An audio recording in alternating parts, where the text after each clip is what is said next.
Hi, I'm Jamarion Green, and this is my vlog for week two's assignment.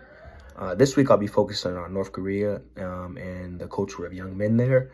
Um, just really going off the basis of like understanding how the body goes from being a free range aspect of just growth and development to becoming a tool of discipline and control and power that relies heavily under surveillance.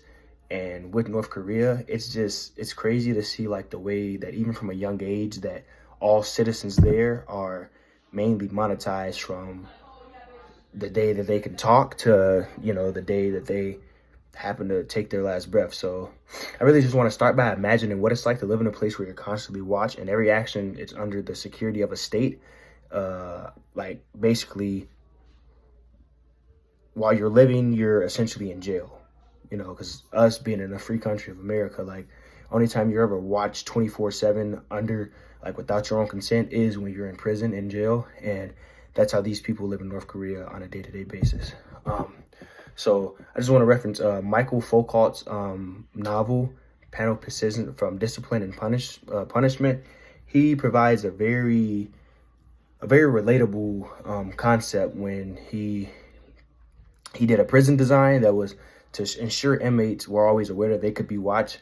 This constant possibility of surveillance caused the inmates to self-regulate their behavior. So I guess from that, a pro of the constant surveillance was that the inmates were on their best behavior.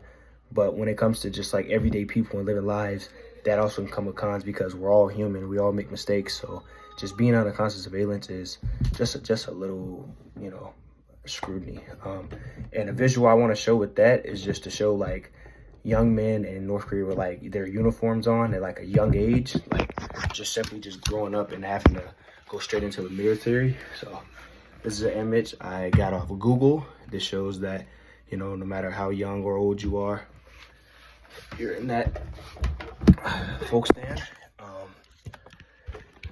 And in North Korea, like surveillance isn't just a tool; it's a mechanism through like which a power trip is enforced because obviously they have a dictatorship and not a democracy. So ensuring that the people know that they're being watched at all times will essentially just make the people act right and don't get out of line, which is an insane power trip. My next talking point will focus on the visibility of bodies in North Korea. The visibility of young male bodies closely tied to their role in society. Like young men are often seen participating in public events like military parade, collective labor, which are meant to demonstrate loyalty of the state. But with that, it's like no one is able to like really discover who they are as a person and really just branch their wings off and, have space for growth and just overall just personality. Their bodies they're not just visible, like they're intentionally put on displays. Each action and movement is part of a broader social script dictated by the state. So essentially like the propaganda goes into that of this is what our men are doing, and that's getting fed to the younger generations going down, which was fed to them obviously. So that just continues the cycle. I'd like to show a video of like young men marching in a parade in a very synchronized way to show just like what I mean. I got this off of YouTube. 1 second. Reference from The Telegraph on YouTube.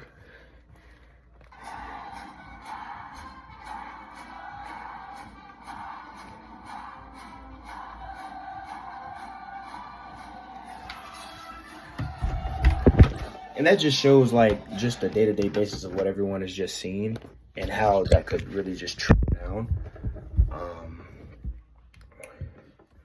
And my next talking point is just talking about who really controls the power. Obviously, it's a dictatorship. It's ran by one person and the government. So if you step out of line, like there's obviously going to be severe consequences. In North Korea, power is held firmly by the state and its leader, Kim Jong-un. This means that young males are part of a wider population and has little to no agency over their own body. So unlike our Western societies where there's obviously more individual freedom, you can do what you want. You could have whatever sexuality you want, marry who you want, say what you want, identify as you want. That does not fly over there. And there's no room for personal choice. What's interesting is that the lack of individuality agency is not just about external control, it's internalized.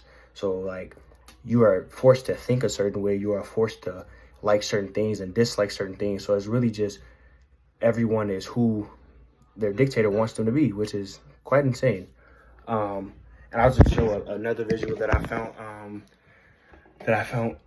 That was well, not found, but I made.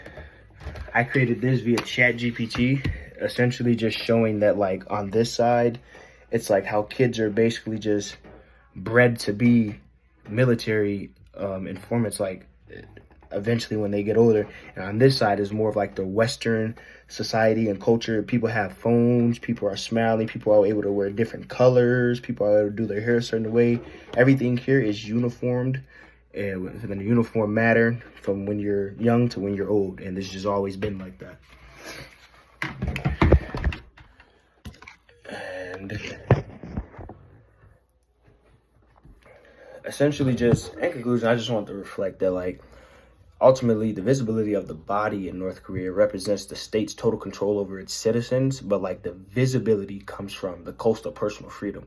The body becomes a tool for enforcing comfortability and erasing individuality, which is, I find, very interesting. It's crucial to remember that while North Korea is an extreme case, the dynamics of power, surveillance, and visibility are prevalent worldwide. Like as technology advances, we may even find ourselves living in a more surveillance area without even knowing, like with our cameras on our computer, or just with like cell towers that are picking up on things that we like. That's why when you're logging to Amazon and things that you were thinking about, they obviously like know it, and you always find that a little weird, is because obviously we're getting heavily surveyed as well. Not as much as North Korea, but like eventually it's going to start evolving. And this brings me back to like the fundamental question, like how does surveillance affect the body? The body becomes not just a physical form, but a relationship of power dynamics at play in any given society. So essentially just saying like, no matter what you do, whether you think it's good or bad, someone will find out. So I just understand, just like keep that under wraps.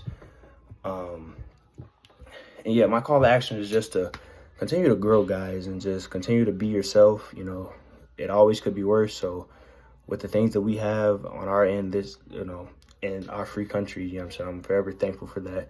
And I love that. And yeah, thank you.